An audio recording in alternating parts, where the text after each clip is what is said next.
Let the words of my mouth and the meditation of my heart be always acceptable in your sight, O Lord, my strength and my Redeemer. Amen. Amen.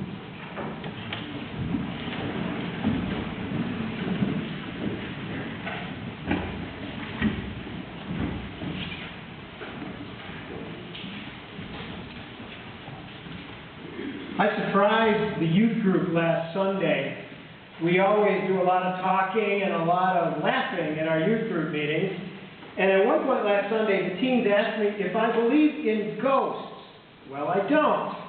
Most of them do believe in ghosts, and it surprised them that I do not. So today, this Sunday, I guess it's time for me maybe to surprise the whole church. I don't believe in demons either. Now, a lot of Christians do believe in devils and demons, although it is not mentioned in the creeds. I don't happen to believe in them. Now, remember, you should put this on your prayer books. Write it out. He could be wrong. Anytime you listen to me, he could be wrong. In this case, I don't think I am wrong. I think that when our ancient texts tell stories about demons, they are using categories that worked in that particular time. First century people did not know what we know today about brain chemistry.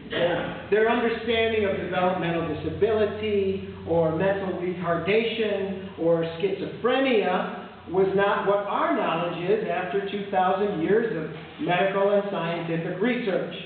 I think that the stories about people possessed by demons are ways first century people could talk about what we call mental illness or mental disabilities. If my daughter Marie, with her autism and cognitive deficits, lived in the first century in the time of Jesus, she would almost certainly have been considered demon-possessed. Now, I've told you a lot of stories about my sweet Marie. I prefer to tell the nice stories.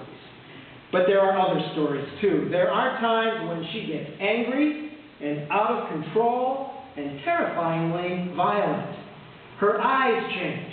Her face changes. And if you believed in demons, you really would think that she was possessed. It's very much like something from outside of her, over which she has no control, comes and takes her over.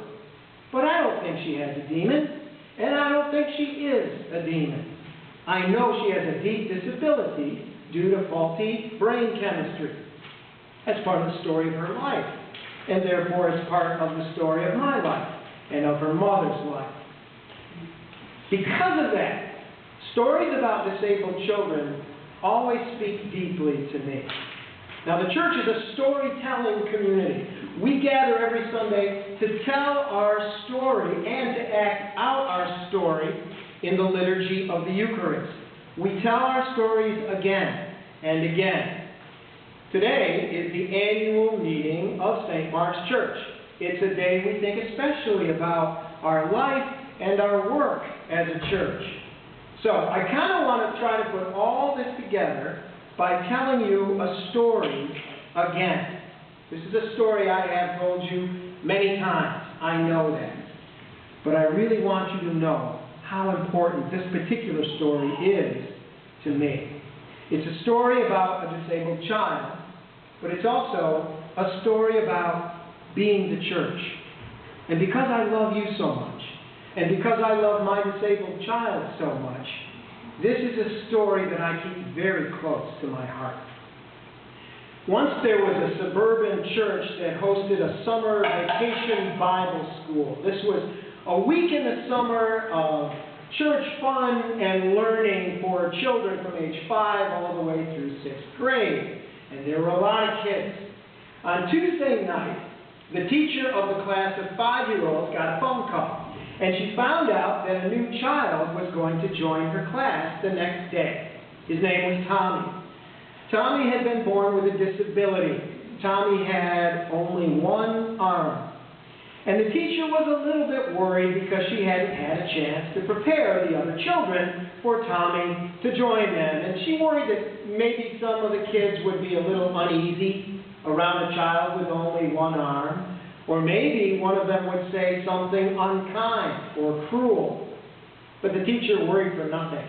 The other kids just welcomed Tommy right into the class the next day. It was going great until the teacher herself made a mistake. She had all the children sit down in a circle, and she said, "Okay, kids, now we're going to do a poem with gestures. Here's the church, here's the steeple, open the doors, and here's all the people." And too late, she remembered that Tommy couldn't do that with only one arm. But the little girl sitting next to Tommy reached out her hand toward him, and she said, "Hey, Tommy, let's you and me be the church together. Let's you and me be the church together." That's what we are about on the day of our annual meeting as a church. That's what we are about every Sunday when we gather to tell the stories and break the bread. That is what we are about as St. Mark's Episcopal Church. We live in a world of violence and war. Let's you and me be the church together. We live in a world of poverty and hunger. Let's you and me be the church together. We live among people who are consumed by prejudice against people of other races and other religions and different sexual orientation. Let's you and me be the church together. There are people out there hungry for physical food. Let's keep on being the church together.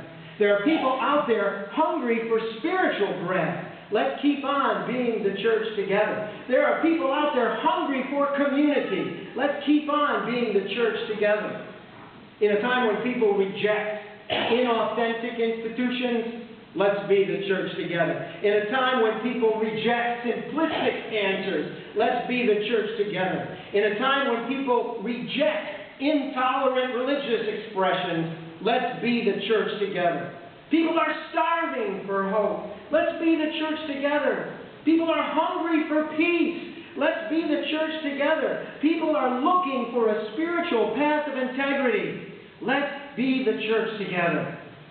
Of course, we are imperfect as individuals and as a congregation. Let's be the church together anyway. Of course, we're all disabled in some way. Let's be the church together anyway. Of course, we're all broken, even if it doesn't show. Let's be the church together anyway. It's our calling. It's our job. It's our delight. Let's you and me be the church together. Amen. Amen.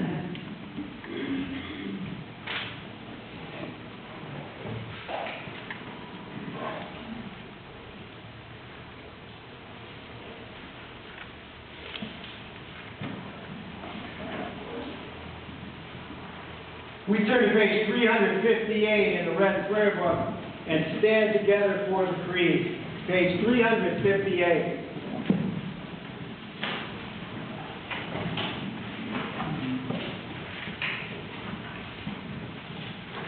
We believe in one God,